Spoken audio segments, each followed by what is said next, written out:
Todo en este hombre era impresionante. Hasta su juventud fue inusual para un líder militar.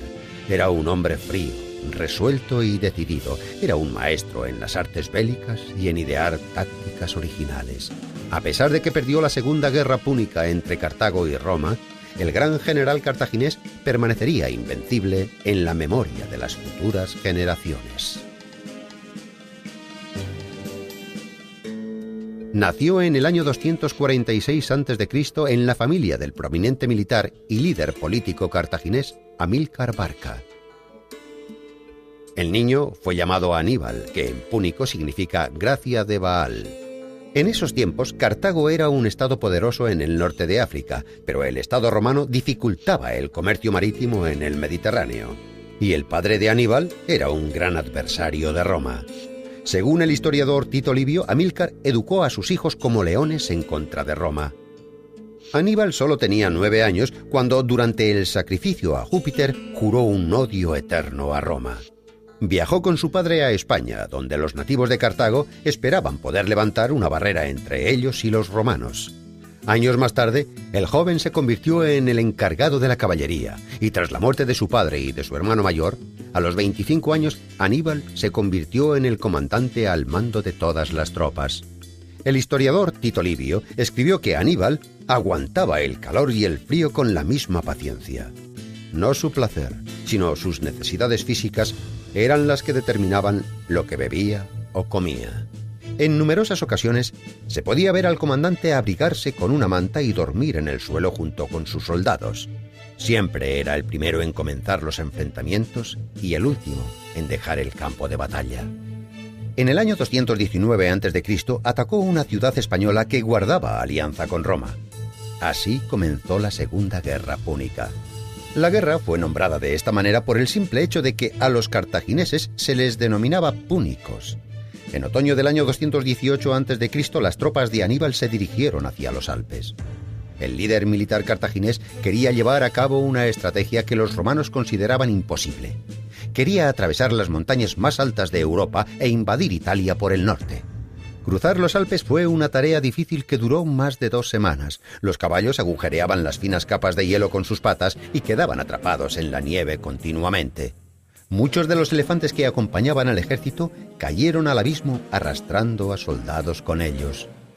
Entonces Aníbal se dirigió a sus soldados con estas palabras: «Estas montañas no son solo las paredes de Italia, también son las paredes de Roma. Si las atravesamos, nos aseguraremos la victoria». Aníbal perdió a la mitad de sus tropas, pero consiguió su objetivo y la armada cartaginense apareció repentinamente en el norte de Italia. Utilizando esta invasión inesperada, el general cartaginés consiguió que Roma se viera obligada a cambiar su estrategia repentinamente. Del ataque tendría que pasar a la defensa. La armada se encontraba en la localidad de Arezzo, situada en la carretera hacia Roma y el río Arno, en esos momentos inundado por las lluvias. Aníbal decidió no hacerse con la ciudad debido a la tormenta. Dirigió sus tropas a través de las pantanosas tierras, donde no había ni un ápice de tierras secas. Durante 4 días y 3 noches, los soldados caminaron con el agua hasta la cintura. Solamente podían descansar si se apoyaban en los cuerpos de los caballos muertos. Aníbal sufrió una infección ocular a causa del barro y pronto perdió la vista de un ojo. No obstante, los cartagineses se las arreglaron para rodear a su enemigo y abrirse camino hacia Roma. Cuando Aníbal ganó la batalla del lago Trasimeno, el pánico comenzó a apoderarse de Roma. Las palabras de Cicerón, Aníbal ante portas, es decir, Aníbal ante las puertas, se hicieron famosas.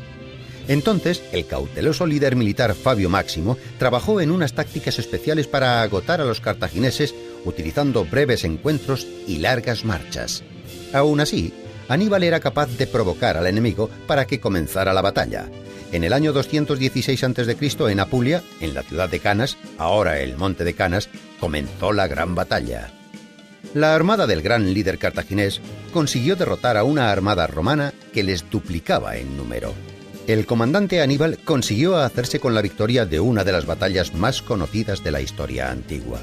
Ya tenían vía libre para llegar a Roma, pero Aníbal no condujo a sus guerreros hacia la capital. Aníbal, puedes ganar, pero no puedes usar la victoria. En esos momentos, Escipión, un nuevo comandante romano, llevó a sus tropas a África, tierra natal de Aníbal. Los líderes cartagineses solicitaron la presencia inmediata de su mejor líder militar, capaz de vencer a los romanos en su propio terreno. A los 42 años de edad, Aníbal volvió a Cartago. Pero esta vez, la suerte militar se puso de parte de los romanos. En una batalla cerca de un pueblo llamado Zama, Aníbal sufrió su primera derrota. Cartago accedió a restablecer la paz bajo condiciones romanas y declaró a Aníbal como único culpable de las calamidades que había sufrido la ciudad. El ya antiguo comandante se vio obligado a huir. Firme al juramento que había realizado tantos años atrás, Aníbal continuó luchando contra los romanos, prestando sus servicios en la corte de Antíoco, en Siria. Pero los romanos, para establecer la paz, pusieron como condición que Aníbal debería serles entregado. Aníbal, perseguido por sus enemigos y difamado por sus compatriotas, vivió el resto de sus días muy lejos de su país natal. Residió en Bitinia, Asia. Una mañana Aníbal fue informado de que su casa estaba rodeada de soldados. El comandante no quería que sus enemigos le capturasen con vida, así que se envenenó. Las victorias de Aníbal siempre perdurarán en la memoria de futuras generaciones.